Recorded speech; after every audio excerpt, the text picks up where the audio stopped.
Hey, YouTube, it's me, John Avenger, once again, and welcome back to PG-13 Movie Month.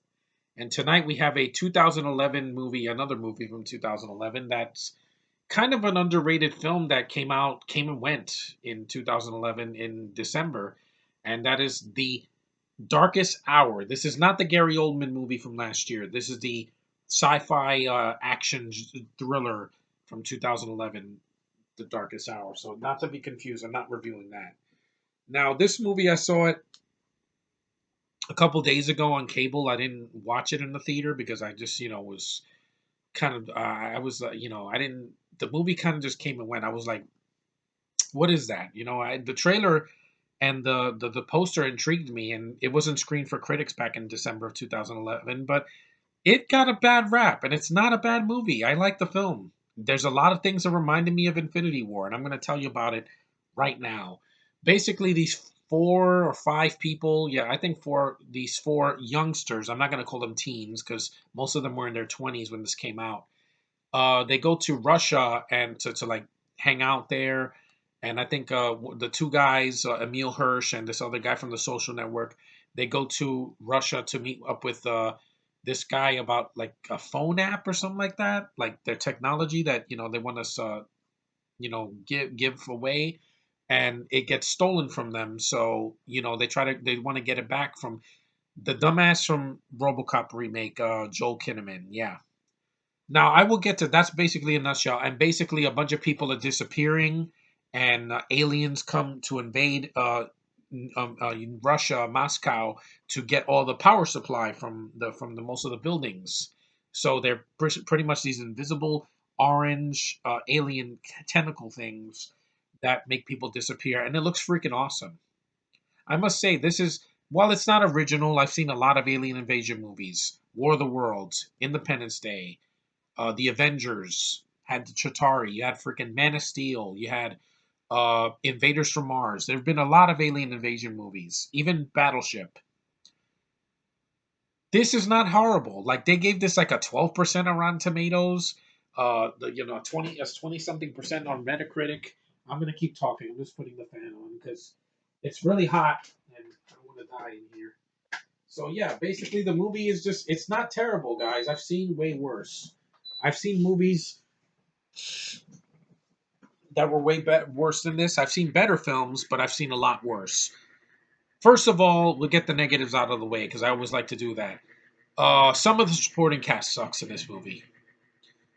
You got Emil Hirsch. He's good. I like him. He was in Speed Racer. He was in Girl Next Door, Into the Wild, I believe. He's a good actor. I like him. He's like a lower DiCaprio, Leonardo DiCaprio. Olivia Thirlby, I love her. I'll get to that later. But the other two actors, the guy from the Social Network with a dot on his face and a bad American accent, no, it's not Andrew Garfield. I've disowned that dumbass ever since Amazing Spider-Man 2. I'm talking about the other guy that was in it, Ming Hela or something like that. Yeah, he was so forgettable in that movie. I blocked him from my memory of that movie. He sucks in the movie, but he's not in the film that long. So, and then you have Rachel Taylor. She's from Down Under. And I'm like, I'm sorry. I'm not a big fan of foreign chicks. I've told you guys this since day one, especially from Down Under. I'm like, no. Her accent is so thick. She's like Nicole Kidman and Amy Adams if you mix them together and you have an accent. It's horrible. Like, she's so bad in the movie, but she's not even the worst actor in the movie. The worst actor is Joel Kinnaman. I'm sorry, Sean. I know you're going to defend the Robocop remake. That's fine. That's your taste. I prefer the original. This guy sucks in this movie. He is so horrendous. Half of his acting is either this wide-eyed and he's like he looks like a cartoon character, or he yells half of his dialogue and he's a douchebag. And I'm like, fuck you, you fake Robocop bitch. You know what he does in the movie? Let me tell you what he does. He does something that even Thanos wouldn't do. He has this Russian girlfriend that he meets in a club, and they talk, and he's trying to court her. And then when the aliens attack, he locks the door behind her, and she disappears. I'm like, why would you do that? You freaking bastard! Why would you do that? Why? Because he's Joe Kinnaman. That's why I hated him in RoboCop. I couldn't stand him in Suicide Squad as a supporting character. Him kissing Carol Delevingne. Dude, she likes girls. Yeah, she likes girls. She's hanging out with Ashley Benson and wants to fuck her, even though Ashley Benson isn't gay. But that's another story, another day. Fuck Joe Kinnaman. I can't stand this guy. I don't like his face. I don't like his accent. I don't like his freaking eyes going like this. Aliens.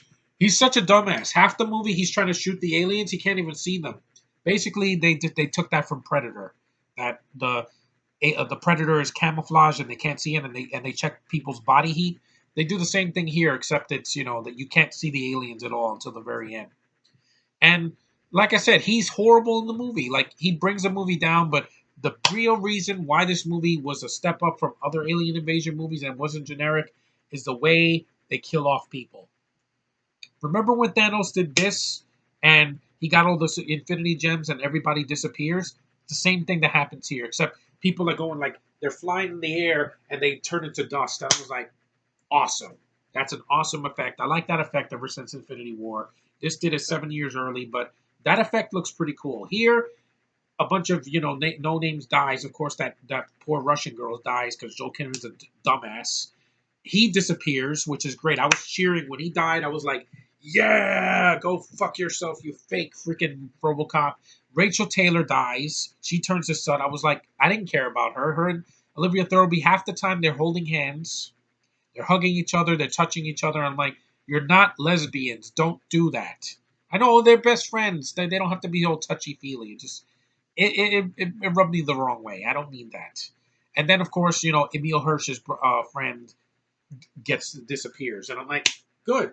All the foreigners die in the movie. Yay! Hooray! They did a reverse freaking sucker punch because this is way better. This film got shit on. It's not that bad, people. I've seen worse. I think this movie's entertaining. Seeing these foreigners die was a joy because who's the first two people to die in Infinity War? Two Brits. Yeah, Tom Hiddleston, who I like, and Idris Elba, who I can take or leave. Aliens don't give a shit what you are. Thanos just does this. These aliens, they twist you around into a pretzel and then you're gone. It's awesome. I love the effects. Really freaking good effects in this movie. The when people turn into dust, it's great. The way the aliens look, they look like this round Ghost Rider looking creature with like a ball, and it's orange. It looks interesting. At least the look of it is better than half of the Alien movies that have come out in this decade. It's a lot better than freaking Alien Covenant. I can easily tell you that. That movie was just shitty effects, bad casting, and it was boring and it was too long. The only good thing was the gore. Here, it's not that violent. There's some blood in it, but it's not super violent. I love Olivia Thirlby in this movie. The Nerd Pack, they love her for the movie Dread. She kicked ass in that movie, and she had blonde hair, and she's a psychic, and she is a freaking. That's what Ray should have been too. The girl from Dread, Judge Anderson. That's Ray. That's what should have been the thing. You have her and Ilsa Faust. If you had both of them in a movie, that would be the best movie ever made with a woman. Ilsa Faust and Judge Anderson from Dread. And if Mission Impossible crossed paths, that would be the best freaking movie. You could put that on Netflix and I'd watch it because they're both badass in these movies. Like Thirlby, I love her as an actress. She's more of an independent actress that's done work that you've never heard of. The Nerd Pack only know her from Dread. I saw her in Dread, and I saw her in this, and she was also in Juno. I haven't seen her. I did see her in the trailer, but she's beautiful. She's in her 30s. Here she was in her mid 20s. She has long dark hair, and she has a beautiful nose. She has a great face. She has a sweet voice, and she survives at the end. And she's not a total damsel in distress.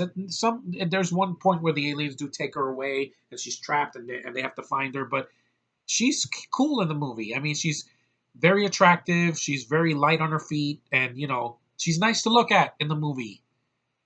A female lead that's not shoved in my face and doesn't die at the end, and manages to beat a bunch of aliens. That's awesome. The way the Russian mercenaries that are in this giant castle or whatever, their fortress, they are hiding away from the aliens. You got this young Russian teenager You have this crazy scientist that looks like a Russian McFoley, and he finds out their weakness, which is well, I'm not going to say it because if you want to see the movie, and there's these Russian soldiers that are pretty badass. I'm not a big fan of Russia, but they did their job. They actually survive, most of them, and they know how to kill the aliens, and they do serves a purpose in the movie, unlike Mission Impossible 4 or freaking Die Hard, Live Free or Die, not Live Free or Die Hard, A Good Day to Die Hard. Yeah, those were just thrown in there. Here, oh, Russia, whatever. Here, I think it's done a little bit better. And I think the film was underrated. It got underappreciated. It was a flop at the box office. It was forgotten. And yet, I think it's a gem. I liked it. A bunch of aliens killing a bunch of people, foreigners, and chasing these heroes, and there's a lot of tension in this movie. The director knew what he was doing. He was a production designer, so he knows how to get good sets. It's a great looking film. The movie has a lot of like tension, like when you don't know where the aliens are, so your heart's beating, and there's a lot of like atmosphere. There's a lot of shots where it's like I Am Legend, where there's nobody around. It's just an empty city. It looks like if Thanos took that city of Moscow. He just did this. And fuck the people that thought that Thanos was wasted in that movie. He kicked ass. There's a reason why people were buying that movie on Blu-ray, because they like the snap your fingers and you're gone. That's gonna happen to you in Hobo next year. I guarantee it. But anyway, this movie was fun. It's dumb, it's mindless, but it's entertaining. When they're shooting the aliens with the guns, it's better than anything they did in Fembusters. In the trailer, oh, they shoot him in the dick. Ha ha ha ha. That's not funny. Or they disintegrate ghosts, even though ghosts are dead, so it doesn't make any freaking sense. But anyway, this is better. If you were offended by Fembusters, see this. It's a nice uh palate cleanser. You'll forget all about that movie. This movie is way better. It's underrated. It's got better effects. It's got a lower budget. It's got a better cast for the most part. And it's way faster. It's a faster paced movie. It's like an hour and 40 minutes. It's not 2 hours long. It goes by real quick. There's a lot of tension in the air. They reminded me of several movies. I Am Legend, Cloverfield, because it's a bunch of young people running from creatures. Instead, here it's an alien, not a monster. And what else? Like maybe 28 weeks later, because there's a lot of shots where there's nobody around. It brings tension. That's scarier than ooga booga booga stuff in your face. In some of these movies like Slender Man or Bye Bye Man or whatever the fuck you want to see. No, those are stupid. Those aren't scary. It's more scary to see a movie where it's isolated. Alien. Bunch of people in space, and there's a creature that they can't even see, like in front of their faces. It's scarier than freaking these some of these horror movies. Quiet Place. Shh. If we say something, they're gonna kill us. They're gonna eat us. I'm like, that's not scary to me. Sorry. The only reason that movie made money is because Emily Blunt and her husband are in the freaking movie, and people thought it was the scariest thing ever. Yeah, I've seen scarier, but whatever. This is not a review for A Quiet Place. I'm not seeing that movie this year. Just I'm biased. Sorry, but anyway, this movie is fun. If you haven't seen it, it's called The Darkest Hour, 2011. It's got Emil Hirsch, Olivia Thirlby, kick ass. Love you, girl. I hope to see more of you. I would love to see her in the MCU or in the DC universe because she's got the face for it. She has the face, the long Gal Gadot like dark hair, and she's beautiful, young, and vibrant, and she hasn't pissed me off yet. And I think she likes guys, so that's another reason. I think she's adorable. But yeah, this movie was fun. I was not let down. I would get this on Blu-ray. I like the film. It's not for everyone. I know that. I say that a lot, but it's not the disaster that some of the recent sci-fi movies wink were in the past like 10 years. I've seen way worse. This is not one of them. This is actually a hidden gem. It's way better than Sucker Punch or The Force Awakens or Rogue One or whatever. You get my gist. It's better. Because it didn't insult me as much. There was some painful dialogue with Rachel Taylor because she's like her accent just gets on my nerves, but she dies, and so does Kinnaman, and so does the freaking dumbass from Social Network. Not Jesse Eisenberg, some other guy, but yeah, payback's a bitch, and this movie proved it. So, thank you, director, for doing this movie. I like this film. I would get it on Blu-ray. It also reminded me of Skyline, which I liked. I know a lot of people hate that, but I like what I like. And sci-fi, when it's done fine, I'm gonna give it a thumbs up. It's my favorite genre, and when it kicks ass, it kicks a lot of ass. So thanks for watching. Take care, and I'll see you in the next review.